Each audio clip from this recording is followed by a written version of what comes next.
Fala galera, beleza? Bem-vindos a mais um Direto do Forno e hoje com um assunto quente e quadro novo. Bem-vindos ao Tribunal da História. Antes de apresentar o quadro novo, já peço que deixe seu like no vídeo, se inscreve no canal e compartilha com os amigos no fim caso tenha gostado. Galera, rumo a 200 inscritos. Muito obrigado pela ajuda, apoio e audiência de cada um de vocês. Vocês estão fazendo esse sonho de transformar o conteúdo acadêmico em algo didático e acessível a todos real. Agora, vamos que vamos! Meu objetivo aqui com o quadro Tribunal da História não é julgar ninguém, historiador não julga. Mas sim, eu quero analisar, investigar e contextualizar certos personagens históricos muito relevantes para a história do Brasil e do mundo, justamente para entender a imagem que ficou desses personagens e como essa imagem ainda acaba reproduzindo debates do mundo atual. E por que Getúlio Vargas?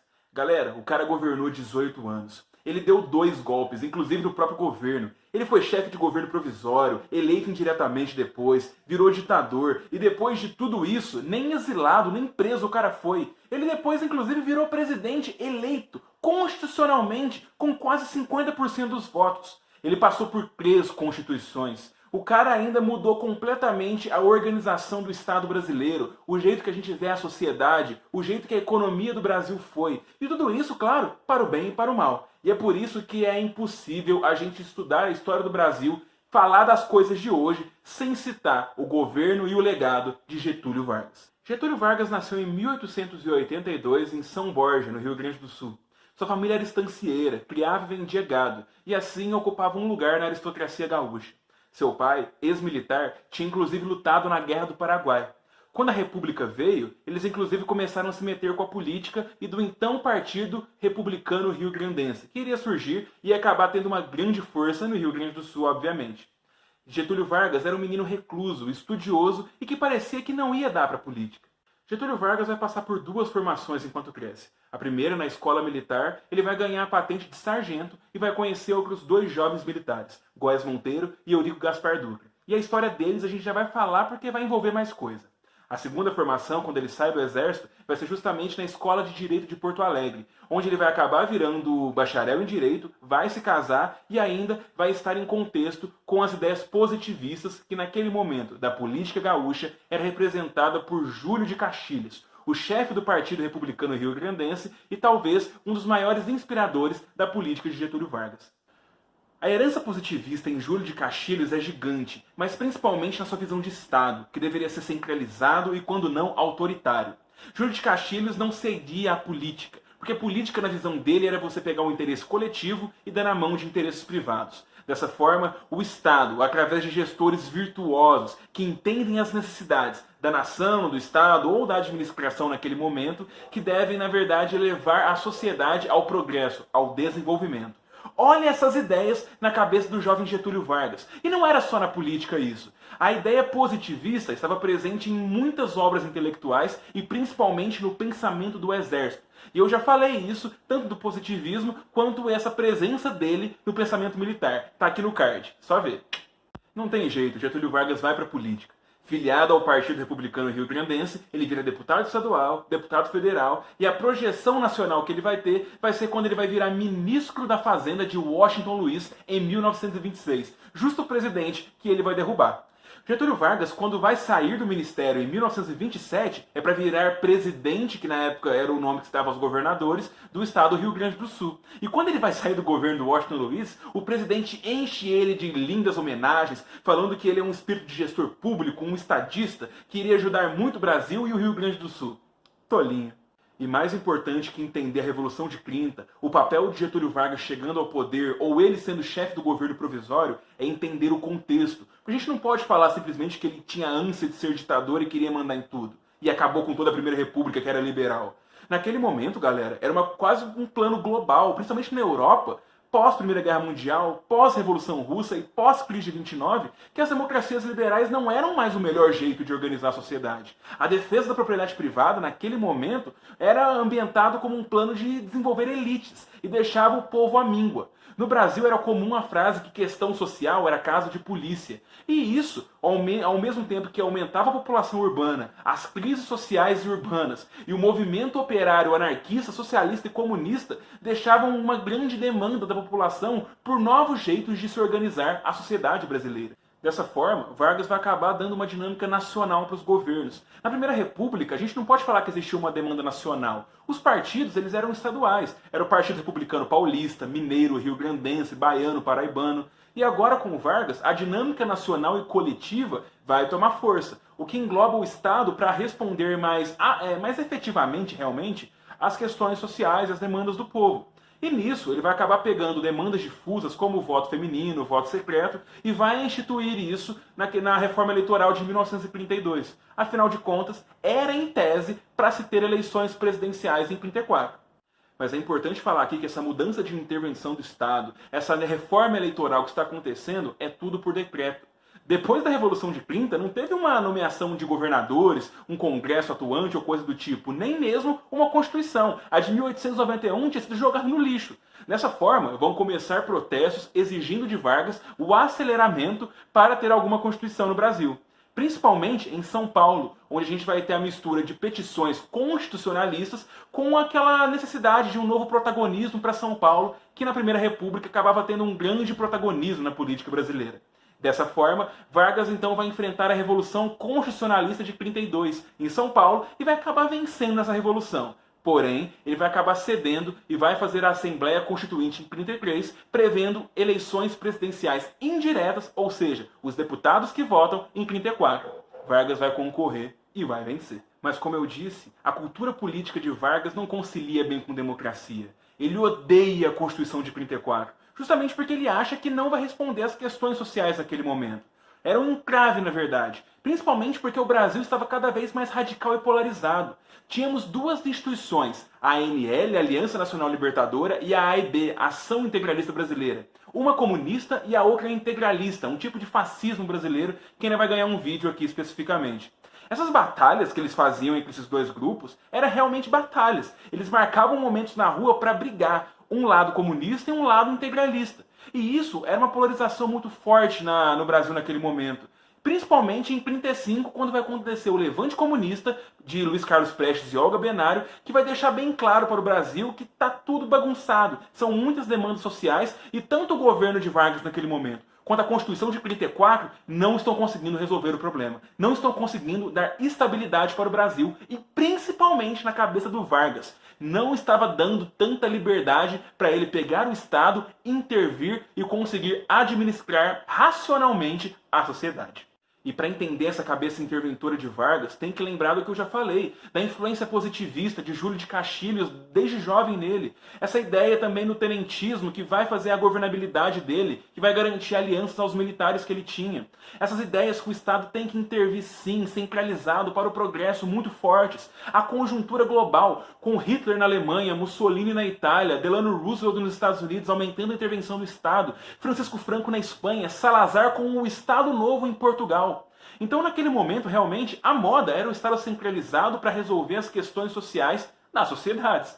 Vargas, então, ele vai ver aquele cenário de brigas, de lutas entre grupos e facções e vai falar um chega.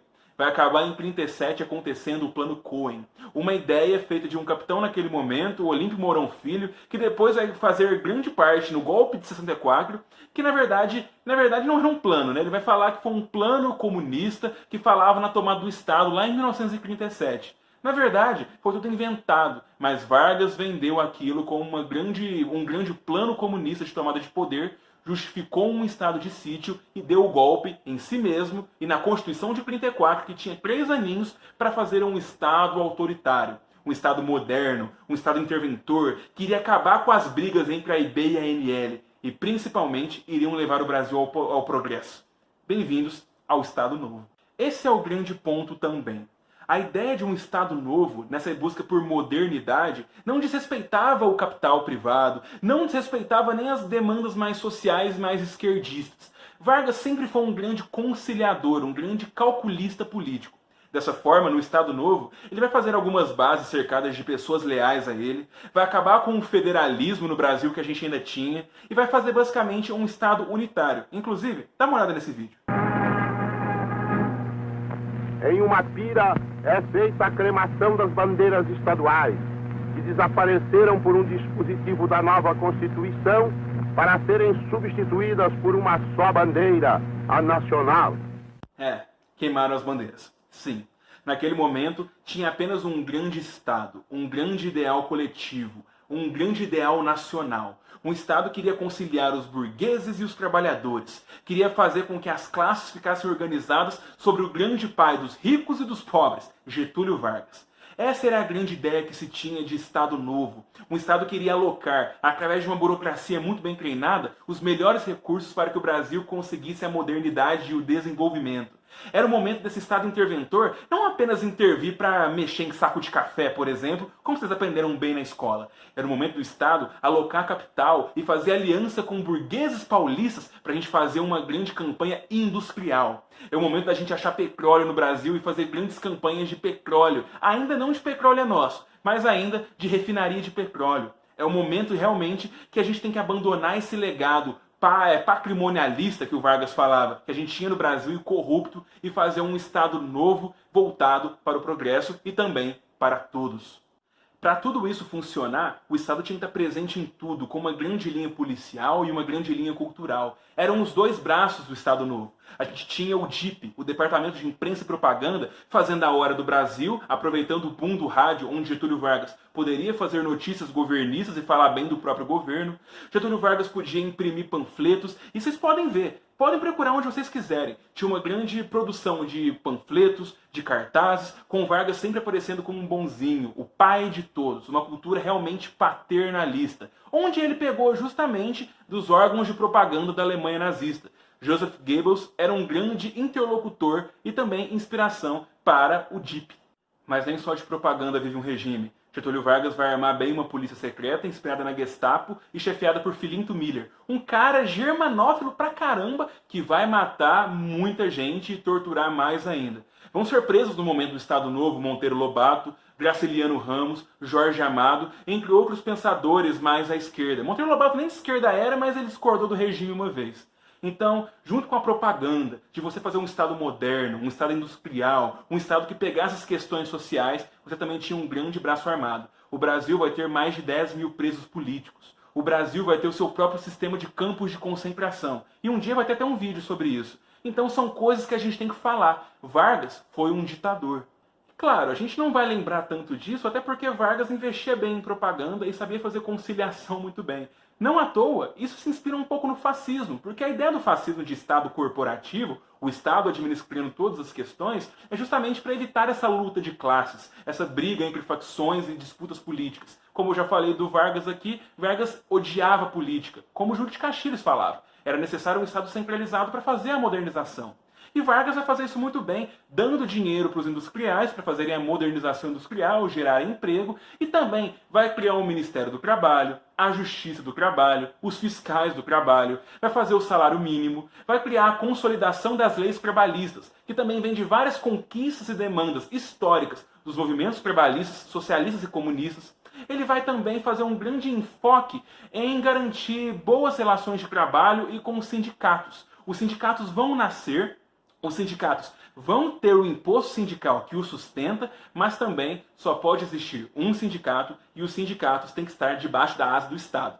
Então Vargas vai fazer uma grande pressão social, uma pressão trabalhista. Ele vai fazer muita coisa e dar muitos benefícios. Porém, o Estado que está fazendo tudo isso, o Estado varguista, o pai Getúlio, é o que está dando. Nada é conquistado. A sociedade civil não vem de baixo para cima, ela vem de cima para baixo. O Estado Novo vai cair. Até porque quando você está mandando soldado brasileiro para matar fascista e nazista, fica feio você voltar para o Brasil e a gente ainda ser uma ditadura. Mas o ponto é que Vargas vai manter um capital político muito grande ainda. Principalmente porque ele era querido tanto pelas camadas mais baixas, por dar leis trabalhistas, salário mínimo, essas coisas, como pelas classes médias e altas, por dar empregos especializados, por ter indústria, essas coisas, por dar dinheiro para os grandes industriais fazerem as coisas, juros baixos, protecionismo econômico. Então essas grandes questões vão fazer com que ele não seja exilado ou preso quando acaba o Estado Novo em 45.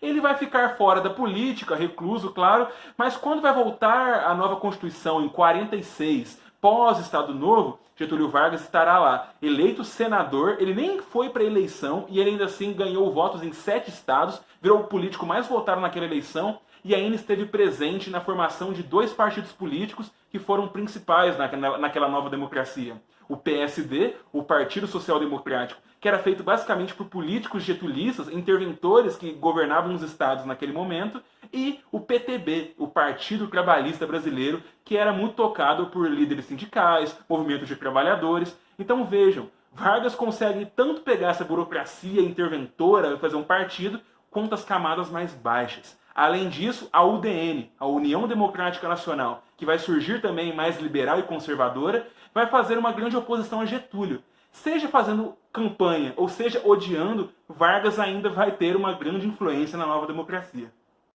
E é isso, galera. Não era para ser tão aprofundado, e eu nem falei do segundo mandato, com o governo dos anos 50, o suicídio, mas não importa. O importante aqui era entender a grande dinâmica do poder que teve durante a era Vargas e entender a cabeça e o contexto desse importante personagem histórico. Espero que vocês agora tenham condições para fazer o seu próprio julgamento nesse tribunal da história. O que vocês acham? Getúlio Vargas era um ditador ou um salvador da pátria? Comentem aí. E enquanto isso, até mais.